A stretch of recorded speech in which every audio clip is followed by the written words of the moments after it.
చెప్తారు. ఒక్కళ్ళు కాదు, ఇద్దరు కాదు, 35 లక్షల మంది కార్మికులు అంటే దాని మీద ఆధారపడి దాదాపు 1 కోటి కుటుంబాలు ఇబ్బంది పడ్డాయి.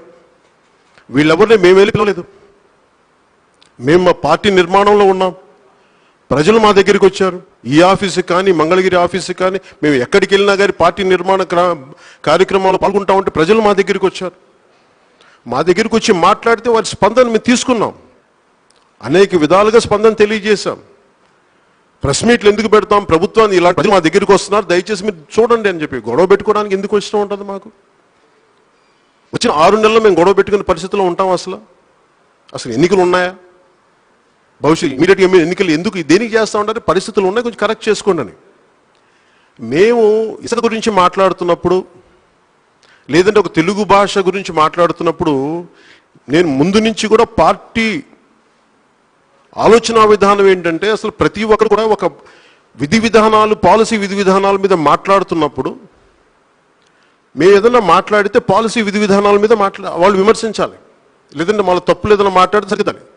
అవన్నీ వదిలేసి వ్యక్తిగతంగా మాట్లాడుతూ ఉంటే వాటికి నేను ప్రోత్సహించను. నిన్న కూడా జగన్ రెడ్డి గారు మాట్లాడినప్పుడు, వైసీపీ నాయకుడు జగన్ రెడ్డి గారు మాట్లాడినప్పుడు నేను వారికి ఒకటే తెలియజేయడం జరిగింది, పార్టీలో ప్రతి ఒక్కరికి, దయచేసి దీన్ని వ్యక్తిగతంగా చూడకండి దీన్ని.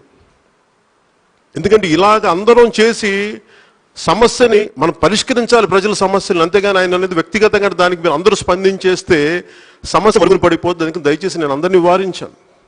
ఇది మా పార్టీ తాలూకు సంస్కృతి. వారి పార్టీ తాలూకు సంస్కృతి ఏంటంటే, మీరు ప్రజలకి కష్టాలు ఉన్నాయంటే వ్యక్తిగతంగా తిట్టేయడం, మీద పడిపోవడం. వైసీపీ నాయకులు కూడా చెప్తా ఉన్నాను, అది మీరు తెలుగుదేశం నాయకుల్ని తిడితే చెల్లుద్దేమో, కానీ జనసేన మీరు అలా తిడితే మేము కూర్చోబెట్టి ఆ వల్ల మేము పడం.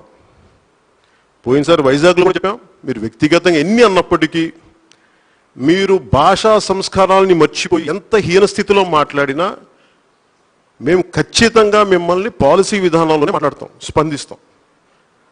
అలాగే మాట్లాడితే జగన్ రెడ్డి గారు కూర్చోబెట్టి నిన్న మాట్లాడితే, నిన్న సందర్భం ఏంటండి, అబుల్ కలాం ఆజాద్ గారి సందర్భాన ఆయన మాట్లాడాల్సిందేంటి?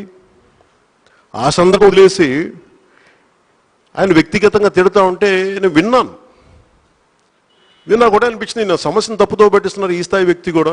151 మంది ఎమ్మెల్యేలు ఉన్నారు మీకు. ఒక్క పార్టీ ఉన్న ఎమ్మెల్యేకి మీరు ఇంత ఘాటుగా సమాధానం చెప్తున్నారంటే మీరు చాలా లోపాలు ఉన్నాయని అర్థం. మీరు అంత భయపడుతున్నారు మేమంటే, లేదంటే ఇంత మీరు ఘాటుగా స్పందించాల్సిన అవసరం లేదు. అంటే మీరు జనసేన అంటే మీకు భయం ఉంది. మీకు మేము బయటికి వస్తే 1,00,000 మంది జనం రోడ్ల మీదకి వస్తారు, మనం లాంగ్ మార్చ్లో ప్రూవ్ చేశాం. మేము ఖచ్చితంగా తీసుకున్న నిర్ణయం ఏంటంటే, మేము ప్రజల పక్షాన్ని నిలబడతాం. గెలుపు ఓటమిలు ప్రయాణంలో భాగం ఇవి. విమర్శించే ప్రతి వైసీపీ నాయకులకి, ప్రతి ఒక్కరికి కూడా ఈ సభాముఖంగా తెలియజేస్తున్నాను, ఈ మీడియా సమావేశం ముఖంగా, మేము ఖచ్చితంగా ఇక్కడ నిలబడే వాళ్ళం. గెలుపు ఓటములు మాకు తెలియదు, మాకు ప్రయాణం తెలుసు. ప్రజా సమస్యల్ని దీన్ని ఎలాగా ప్రభుత్వం దృష్టికి తీసుకెళ్లాలో, లేదు ఎలా పరిష్కరించాలో తెలుసు. దాంట్లో భాగంగానే ఈరోజు గవర్నర్ గారిని కలిసాం. మొన్న మేము వైజాగ్ ప్రెస్ మీట్లో చెప్పినట్టుగానే, మేము కేవలం ప్రతిపక్షం అని అనగానే ఎలా పడితే అలా తిట్టేయడం, నోటుకు వచ్చినట్టు అలా మాట్లాడడం మేము పద్ధతిగా పెట్టుకోలేదు. సరిదిద్దాల్సినవి ఉంటాయి, లేదంటే మేము సలహాలు కూడా చెప్తాం. ఆ సలహాల ప్రకారం దాదాపు 18 పాయింట్లు సలహాలని రామ్మోహన్ రావు గారు లాంటి పెద్దలు, తోటా గారు లాంటి పెద్దలు, వీళ్ళందరూ బాగా అనుభవం ఉన్న సీనియర్ ఐఏఎస్ అధికారులు వీళ్ళందరూ కూర్చొని చాలా సమిష్టిగా ఆలోచించి ఒక 18 పాయింట్లతో మేము నివేదికనిచ్చాం గవర్నర్ గారికి. ఈ విధంగా రాష్ట్ర ప్రభుత్వం ఆలోచించవచ్చని. దీంట్లో ముఖ్యమైన అంశం ఏంటంటే, గత ప్రభుత్వం చేసిన తప్పిదాలు కానీ వీళ్ళు కూడా చేయాల్సింది ఏంటంటే, డిమాండ్ చాలా హెవీ డిమాండ్ ఉంది ఇసుక్కి. దానికి ఏం చేయాలి? ఎలా ఎడాపెడా తవ్వేసేయకుండా ఒక క్రమ పద్ధతిలో ఇసుక డిమాండ్ని పూర్తి చేస్తూ, కావాల్సిన విధంగా ఇసుకని ఇస్తూ, అలాగే పర్యావరణ దెబ్బతినకుండా ఎలా చేయాలని చెప్పేసి మేము ఇవన్నీ చాలా క్లియర్గా రాసాం. దీంట్లో వారి నివేదికనిచ్చాం. ఇంత నిబద్ధతతో, ఇంత పద్ధతితో మాట్లాడుతూ ఉంటే వాళ్ళు ఇష్టానికి మాట్లాడుతూ ఉంటారు. అలాగే రాజకీయాల్లో ప్రతిసారి పొలిటికల్ ప్రాసెస్లో ఏదైనా మాట్లాడుతున్నప్పుడు మాకు ముందు నుంచి నేను వ్యక్తిగతంగా కానీ అది పార్టీ సిద్ధాంతం కానీ వ్యతిరేకం ఏంటంటే, ఒక వ్యక్తిని ఒక పాలనా విధానాన్ని, పాలసీ విధానాన్ని విమర్శిస్తున్నప్పుడు దానికి బదులు ఎవరు చెప్తారంటే అతని కులానికి సంబంధించిన వ్యక్తులనే. నేను దానికి చాలా విరుద్ధం. మేము తీసుకున్న నిర్ణయం ఏంటంటే, ఎవరు చట్టసభల్లో ఎవరు కూర్చున్నప్పటికీ, ఏ కులం ఏ మతం కూర్చున్నప్పటికీ ప్రజలకు ఇబ్బంది కలిగే విధి విధానాలని వాళ్ళు ఎవరైనా మేము చూడం. ఎందుకంటే మీ విధి విధానాలు తప్పు. అందుకని ఈ వ్యక్తిని అంటే ఆ కులం ఓట్లు తగ్గిపోతాయి, ఈ వ్యక్తిని అంటే ఈ కులం ఓట్లు తగ్గిపోతాయి, అలా భయాలు మేము పెట్టుకోవాలి. ఎందుకంటే అందరూ అలా చేసే రాజకీయాలను ఈ స్థాయికి పట్టుకొచ్చారు. మేము దానికి చాలా విరుద్ధం.